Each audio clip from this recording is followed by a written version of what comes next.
Please guys माझ्या चॅनलला like, share and subscribe करा. आज आपण काही नवीनच प्रकारची डिश बनवणार आहोत आणि पौष्टिकसुद्धा. लहानांसाठी, मोठ्यांसाठी, सर्वांसाठी पौष्टिकसुद्धा आहे. चला तर याच्यामध्ये लागणारे रंगीबेरंगी साहित्य बघून घेऊयात. का लागणार आहे ते. इथे मी एक पॅन घेतलेला आहे आणि गॅसचा फ्लेम ऑन करून घेतलेला आहे. त्यामध्ये थोडासा बटर घालून घेतलेला आहे. त्यानंतर इथे मी मखाना थोडंसं लालसर होईपर्यंत भाजून घेणार आहे. हे बघू शकता गाईस.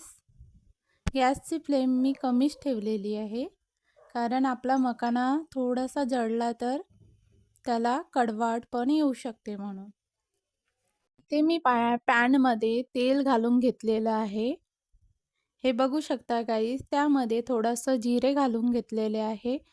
आता जिरे घालून झाल्यानंतर इथे मी थोडंसं लाल मिर्च पावडर घालून घेतलेला आहे आणि थोडासा स्वादानुसार नमक चांगल्या प्रकारे मिक्स करून घ्यायचे आहे. हे बघू शकता गाईस. आपल्याला जरी दुपारची भूक लागलेली आहे किंवा सकाळी आपण उठल्यावर नाश्ता बनवतो तेव्हा पण आपण बनवून खाऊ शकतो आणि वेट लॉस करण्याकरिता पण खूप फायदेशीर ठरते. इथे आपलं जिरे वगैरे भाजून झाल्यानंतर इथे मी रोस्टेड मखाना घालून मिक्स करून घेत आहे. बघू शकता गाईस. मखाना मिक्स झाल्यानंतर 5 मिनटं मंद आचेवरच गॅसवर ठेवायचे आहे. त्यानंतर मी इथे एक बाउल घेतलेला आहे. इथे मखाना काढून घेतलेला आहे. त्यानंतर मी इथे बारीक बारीक कापलेले कांदे घालून घेत आहे आणि बारीक बारीक टमाटरसुद्धा कापलेले ते पण घालून घेत आहे. त्यानंतर इथे मी थोडंसं गाजर किसून घेतलेला होता, म्हणून मी गाजर घालून घेतला आणि यावरून मग निंबू पिळून घेतलेला आहे.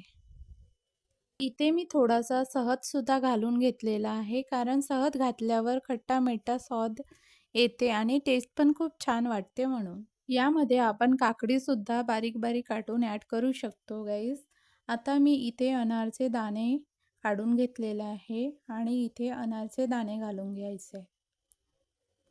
खायला हलका-फुलका, हेल्दी आणि टेस्टीसुद्धा आपला मखाना भेल आपण बनवून घेत आहोत. तुम्ही पण नक्की ट्राय करा गाईस. इथे मी आता सेव घालून घेत आहे. आता शाळा सुरू होणार आहेत. आपण आता मुलांना टिफिनमध्ये पण देऊ शकतो. त्यानंतर याला छान प्रकारे मिक्स करून घ्यायचे आहे. तर इथे आपला मखाना भेल रेडी आहे. तुम्ही पण नक्की बनवून बघा. बनवायला वेळ पण कमी लागतो, दिसायला पण छान दिसतो आणि खायला पण खूप टेस्टी वाटतो. तर तुम्ही पण नक्की बनवून बघा आणि चॅनलला लाईक, शेअर अँड सबस्क्राईब करा. भेटूया पुढच्या ब्लॉगमध्ये. तोपर्यंत बाय बाय गाईज. रेसिपी आवडली असेल तर चॅनलला लाईक, शेअर अँड सबस्क्राईब करा. सबस्क्राईब केला तर व्हिडिओची नोटिफिकेशन येत राहील म्हणून.